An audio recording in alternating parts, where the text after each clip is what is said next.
جی ناظرین کرام، آپ کا خیر مقدم ہے۔ خوبصورت پروگرام شان بابا فرید رحمۃ اللہ تعالی علیہ میں آپ شامل ہیں، اور ہماری خوش بختی ہے، ہماری قسمت کی معراج ہے کہ ہم در فرید پہ حاضر ہیں۔ الحمدللہ، بہت بڑا کرم ہے کہ رب کائنات نے ہمیں اللہ کے عظیم ولی کامل زہد الانبیاء کی بارگاہ کی صحبت عطا فرمائی ہے۔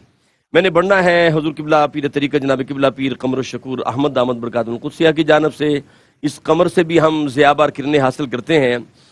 قبلہ پیر صاحب، سوال میرا یہ ہے کہ اللہ کے جو ولی ہیں ان کی نشانی قبلہ خواجہ صاحب نے بھی بیان فرمائی کہ انہیں نہ غم ہوتا ہے نہ خوف ہوتا ہے، اور یہ بھی قرآن نے کہا کہ تتجافا جنوبهم عن المضاجع يدعون ربهم بالغداة والعشي يريدون وجهه، وہ جناب اللہ کے مکھڑے کے طلبگار ہوتے ہیں اور راتیں ان کی عبادت میں گزرتی ہیں، قائم اللیل ہوتے ہیں، صائم الدہر ہوتے ہیں۔ ان کی خلوت اور جلوت کے حوالے سے میں چاہوں گا کہ جس طرح کریم آقا علیہ الصلوۃ والسلام ساری رات عبادت کرتے، ساری رات عبادت کرتے، پاؤں مبارک متورم ہو جاتے تو اما عائشہ صدیقہ نے پوچھا یا رسول اللہ آپ کیوں اتنی عبادت کرتے ہیں، آپ کے پاؤں سوج جاتے ہیں؟ تو کریم آقا فرمایا کرتے تھے افلا اکون عبدا شکورا، کہ میں اللہ کا شکر گزار بندہ نہ بنوں؟ تو یہ جو خلوت ہے آپ کی اہل اللہ کی، والذین یبیتون لربہم سجدا وقیاما پر میں چاہوں گا کچھ روشنی عطا فرمائیے۔ بسم اللہ۔ بسم اللہ الرحمن الرحیم۔ بہت شکریہ اللہ رب العزت تمام منتظمین کو اور تمام احباب کو، اے آر وائی کی پوری ٹیم کو، کیو ٹی وی کو، خصوصاً حاجی عبدالرؤف صاحب کو اور ان کے ایگزیکٹو پروڈیوسر عامر فیاضی صاحب کو صحت کاملہ، ہمت، طاقت اور ان کا شباب ہمیشہ قائم رکھے۔ آمین آمین یہ آمین اسی آمین۔ طرح روحانی برکات کو حضور علیہ السلام کی امت تک پہنچاتے رہیں۔ اللہ بہت ہی خوبصورت ایک آغاز کیا حضور نے، پیر صاحب قبلہ نے، چونکہ آپ ایک عظیم روحانی خانوادہ کے چشم و چراغ ہیں، سجادہ نشین ہیں۔ الحمدللہ، بہت سے لوگ آپ سے روحانی فیض اور تربیت حاصل کرتے ہیں۔ سبحان اللہ۔ جو قیام اللیل جی اور عبادات الہی اور خشیت الہی کے حوالہ سے سورۃ الفرقان کی جس آیت کا آپ نے حوالہ دیا اور جس سے سوال، جس پہ گفتگو کرنے کا مجھے شرف عطا ہو رہا ہے، کلام مجید نے انسانی سائیکی کو مد نظر رکھتے ہوئے ٹھیک۔ کہیں عبادات کا جو جزا دینے کا، جنت کے انعامات کا تصور دیا ہے، ٹھیک۔ جنت کی نہروں کا تصور دیا، جنت کے میووں کا، درختوں کا، پھلوں کا ذکر کیا ہے۔ جی پیر کہیں صاحب۔ انسانی سائیکی کو، نفسیات انسانی کو مد نظر رکھتے ہوئے، چونکہ خالق نے تخلیق جو کیا ہے وہ اپنے بندوں کو مزاج کو بہتر سمجھتا ہے، کہیں اس نے جہنم سے ڈرانے کا، ڈر کا، عذاب کا ذکر کیا ہے۔ بالکل ٹھیک۔ اب جو خاصان خدا ہوتے ہیں ان کی شان یہ ہوتی ہے کہ یہ نہ جنت کے لالچ میں آتے ہیں نہ جہنم کے ڈر میں آتے ہیں۔ اللہ یہ اکبر۔ اللہ کی جو عبادت ہے وہ واہ واہ۔ محض رضائے الہی کی خاطر کرتے کیا ہیں۔ بات ہے، کیا کہنا۔ طبع سنابل حضرت میر عبد الواحد بلگرامی علیہ رحمت کی کتاب، جس سے دنیا تصوف میں پہلی کتاب ہونے کا، تصوف پر شیخ ابو نصر سراج رحمۃ اللہ علیہ کی پہلی تصوف پر پہلی کتاب ہونے کا شرف حاصل ہے۔ اس میں ایک خوبصورت بات شیخ ابو نصر سراج رحمۃ اللہ علیہ نے لکھی کہ حضرت جنید بغدادی علیہ رحمت، یہ حضرت میر عبد الواحد بلگرامی کی کتاب کے حوالہ سے میں عرض کر رہا ہوں جی جی بسم اللہ۔ کہ وہ فرماتے ہیں کہ حضرت جنید بغدادی رضی اللہ تعالیٰ عنہ ہمیشہ ایک دعا فرمایا کرتے تھے، اور دعا بی بی رابعہ بصری کے حوالہ سے کیا کرتے تھے۔ تصوف کے حوالہ سے شیخ ابو نصر سراج کی کتاب اللمع فی التصوف سے مختلف عبارتیں نقل کرنے کے بعد نتیجہ کے طور پر وہ اس بات کو لاتے ہیں کہ حضرت بی بی رابعہ بصری کی ایک دعا کا شیخ جنید بغدادی، جو حضرت پیران پیر کے مشائخ میں سے ہیں اور بزرگ ان کے مشائخ طریقت میں سے ہیں، وہ ایک دعا کا ذکر کیا کرتے تھے کہ باری تعالیٰ اگر میں نے تیری عبادت جنت کے لالچ میں کی ہے تو مجھ پر جنت کو حرام کر دے، اگر میں نے تیری عبادت دوزخ کے ڈر سے کی ہے تو مجھ پر جہنم کی آگ کو لازم کر دے، اور اگر میں نے تیری عبادت محض تیرے لیے کی ہے تو مجھے اپنے قرب سے محروم نہ رکھ۔ یہ ہے وہ چیز کہ ان کی عبادت کی جو خاص کیفیت، یعنی اللہ رب العزت خالق ارض و سما جس بات کی تعریف کر رہا ہے ٹھیک ہے۔ وہ تعریف معمولی کام کی نہیں ہو سکتی، اللہ نارمل کام کی نہیں ہو سکتی، وہ یقیناً ایک ایسا کام ہے جو روایت سے ہٹ کے ہے اور مقبول بارگاہ ہوا ہے، تو اس کی تعریف ہو رہی ہے۔ اب اللہ رب العزت ہمیں نشانیاں بتا رہا ہے کہ جو میرے بندے ہوں گے ان کی شان یہ ہوگی کہ ان کی عبادت نہ دکھاوے کی ہوگی نہ ریا کی ہوگی، واہ واہ واہ، ان کی عبادت اس لیے ہوگی کہ وہ میری محبت میں محض میرے لیے مجھ سے عبادت کریں گے۔ کیا بات ہے۔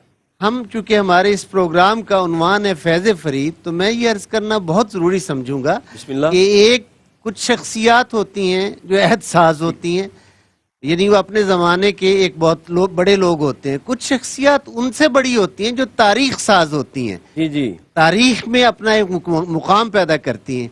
کچھ شخصیات صدیوں بعد ایسی پیدا ہوتی ہیں جو نیا جغرافیہ بنا دیتی ہیں۔ اللہ حضرت بابا فرید الدین مسعود شکرگنج وہ شخصی ہیں، اللہ وہ ہستی ہیں واہ واہ، جنہوں نے جغرافیہ بنا دیا اور ہندوستان کا نقشہ بدل کر رکھ دیا۔ کیا بات ہے، کیا اس بات۔ متحدہ ہندوستان میں اسلام کی پنجاب میں تبلیغ کا جس ہستی کو اللہ نے کام سونپا اور جن کے ذمے یہ شرف اور سبحان اللہ۔ فضیلت آئی، وہ حضرت بابا فرید الدین ہیں۔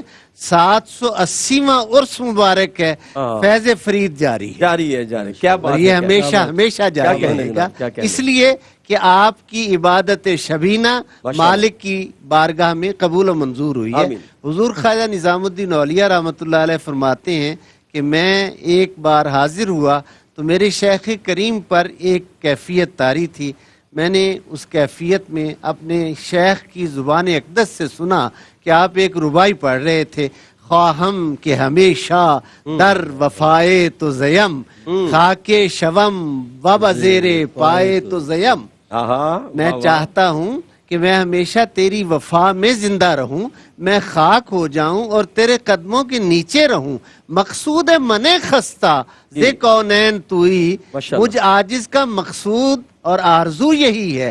مقصود من خستہ ز کونین توئی، از بہرے تو میرم و از برائے تو زیم، کہ میں اگر زندہ رہوں تو تیرے لیے، میں اگر مروں تو تیرے لیے۔ یعنی ان کا ہر عمل اخلاص کے اس درجہ پر ہوتا ہے کہ خالق کائنات ان کے اخلاص کی تعریف ان آیات میں کر رہا ہے، جو آیات آپ تلاوت کر رہے ہیں، جو آیات میں پیش کر رہا ہوں، یہ اللہ رب العزت کے ہاں قبولیت کی سند ہے۔ اور یہ جو خلق خدا دیوانہ وار چلی آ رہی ہے، یہ ان کے دلوں میں محبت مالک نے ڈالی ہے۔ حضرت پیر سید مہر علی شاہ علیہ رحمت، جن کے علم شریعت کو اور علم طریقت و روحانیت کو پوری عرب و عجم سلام کرتا ہے، آپ تشریف لائے، اس حاضری کے لیے حاضر ہوئے عرس مبارک پر، تو کچھ علماء نے، چونکہ نفاق کا معاملہ شروع سے چلا آ رہا ہے، نفاق کا معاملہ شروع سے چلا آ رہا ہے، کچھ احباب نے آ کر یہ سوال کیا کہ یہ جو نعرہ لگتا ہے اللہ محمد چار یار حاجی خواجہ قطب فرید، یہ لوگ قطب فرید کیوں کہتے ہیں؟ ان کو یہاں اللہ کا ذکر کرنا چاہیے، اللہ کے ولی کی بارگاہ میں آئے ہیں۔ تو مہر منیر میں یہ الفاظ موجود ہیں کہ حضرت نے فرمایا مولانا اس وقت تو اللہ بھی فرید فرید کر رہا ہے۔ اب یہ بہت بڑے لفظ تھے، انہوں نے کہا کہ باقی لوگ تو بے عقل تھے، وہ تو کہہ رہے تھے، ہم تو آپ کو صاحب علم اور صاحب معرفت سمجھ کر آئے تھے، صاحب فہم سمجھ کر آئے تھے۔ تو آپ نے وہ مشہور آیہ مبارکہ سورہ بقرہ کی پڑھی، فَاذْكُرُونِي أَذْكُرْكُمْ، بس تم میرا ذکر کرو میں تمہارا چرچا کروں گا، وَاشْكُرُوا لِي وَلَا تَكْفُرُونَ، اور میرا شکر ادا کرو ناشکری نہ کرو۔ تو یہ اسی وعدہ الہیہ کی عملی تعبیر اور تفسیر ہے جو ہم آج دیکھ رہے ہیں۔ ناظرین کرام، قبلہ پیر صاحب کی گفتگو بہت خوبصورت ہے، اور دیکھیں فَاذْكُرُونِي أَذْكُرْكُمْ کی شان کیا ہے کہ جب بندہ اللہ کا ذکر کرتا ہے، اور یہ حدیث پاک کے اندر بھی ہے کہ بندہ ایک مرتبہ کہے اللہ، تو قرآن میں آتا نا من جاء بالحسنۃ فلہ عشر امثالھا، تو بندہ ایک دفعہ کہتا ہے اللہ تو اللہ پاک 10 مرتبہ اپنے بندے کے لیے اسے کہتے ہیں ہاں میرے بندے کیا کہتا ہے۔ بندہ پیدل آتا ہے، اللہ کی رحمت دوڑ کے آتی ہے۔ تو جناب اگر بندہ ایک بالشت اللہ کی بارگاہ میں جاتا ہے تو اللہ پاک ایک بازو اس کی طرف جاتا ہے۔ تو یہ اللہ کی رحمت ہے۔ ادھر یہ محبت جو ہے یہ ایک طرفہ نہیں ہوتی، دونوں طرف سے ہوتی ہے۔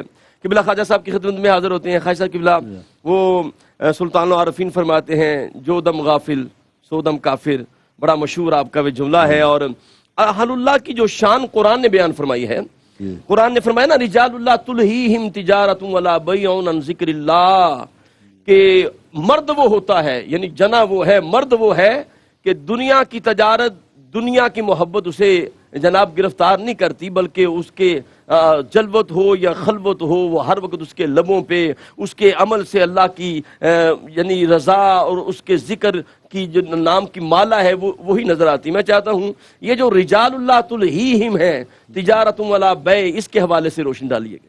جی شکریہ قاری صاحب. میں دو واقعات کے حوالے سے جی خواجہ یہ صاحب. بات آپ خدمت میں عرض کروں. ایک تو یہ کہ جس ذات کا ذکر ہم کر رہے ہیں جی اس سے صحیح محبت کا تقاضا یہی ہے، سبحان اس میں اور کوئی چیز حائل نہ ہو. اللہ اکبر. بڑی معروف سی بات ہے کہ وہ مجنوں جا رہا تھا کسی نماز پڑھنے کے والے کے آگے سے، جب گزرا تو اس نے اسے بہت ڈانٹا کہ میں نماز پڑھ رہا تھا، تم نے میری نماز کو خراب کر دی. اس نے کہا میں تو لیلا کے خیال میں جا رہا تھا، ہاں مجھے ارد گرد کی کوئی خبر نہیں ہوئی. جی.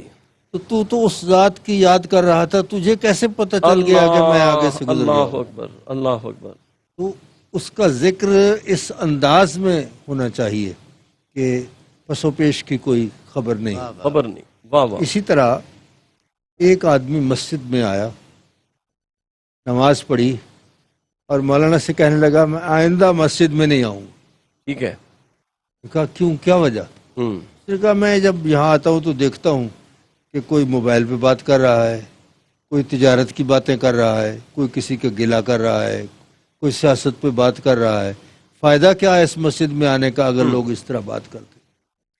تو وہ مولانا بڑے سمجھدار تھے، انہوں نے اسے ایک گلاس پانی کا بھرا ہوا دے دیا.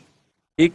اور اس سے کہا کہ اس گلاس کو لے کر پورے مسجد کا چکر لگاؤ، لیکن واہ یہ واہ. پانی گرنا نہیں چاہیے، کیا بات ہے، کیا کہنے. پانی نہیں گرنا چاہیے. ٹھیک ٹھیک.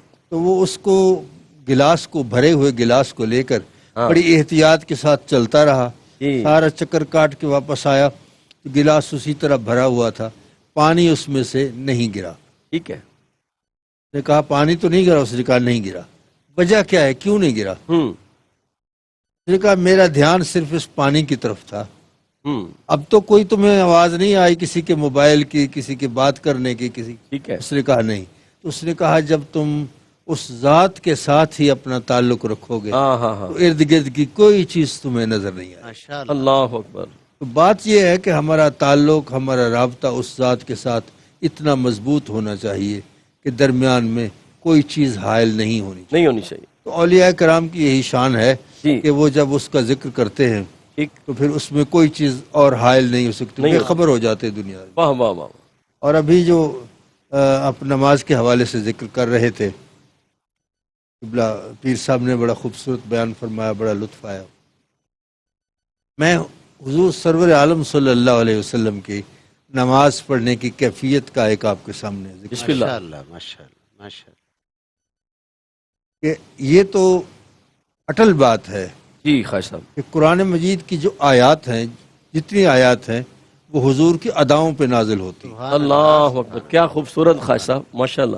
تو ایک ادا ہے کہ حضور کمبل اوڑھ کر تشریف فرمائے، اللہ اکبر. تو محب کو یہ ادا پیاری لگتی ہے. جی. اس پہ کیا نازل فرمایا؟ یا ایھا المزمل. ماشاءاللہ. سبحان اللہ سبحان اللہ. یہ ایک ادا تھی.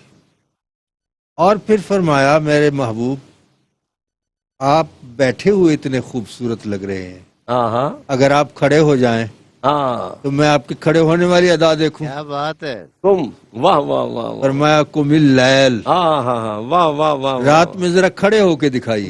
سبحان اللہ. بیٹھنے والی ادا دیکھی ہے تو فرمایا یا ایھا المزمل، مزمل. اور پھر فرمایا قم اللیل، ذرا قیام فرمائیے. اب میں کھڑے ہونے والی ادا دیکھوں. ہاں ہاں اور پھر جس طرح آپ نے فرمایا اتنا قیام فرمایا حتیٰ تورمت قدمہ ہو, اللہ حضور کے قدم مبارک متورم ہو گئے, اتنا قیام فرمایا. سبحان اللہ سبحان تو پھر رب کائنات نے فرمایا چونکہ وہ محبوب تھے جی. تو محب محبوب کی کسی تکلیف کو برداشت نہیں کرتا, واہ، واہ، فرمایا الا قلیلاً, ہاں اے محبوب قیام تو فرمائیں مگر کچھ کم, کم اتنا نہ ہو کہ آپ کے قدم مبارک متورم ہو جائیں. ماشاءاللہ بہت اچھا. اچھا, اب اصل راز اس میں یہ تھا کہ محب چاہتا ہے محبوب کے ساتھ سلسلہ گفتگو چلتا رہے. واہ واہ واہ.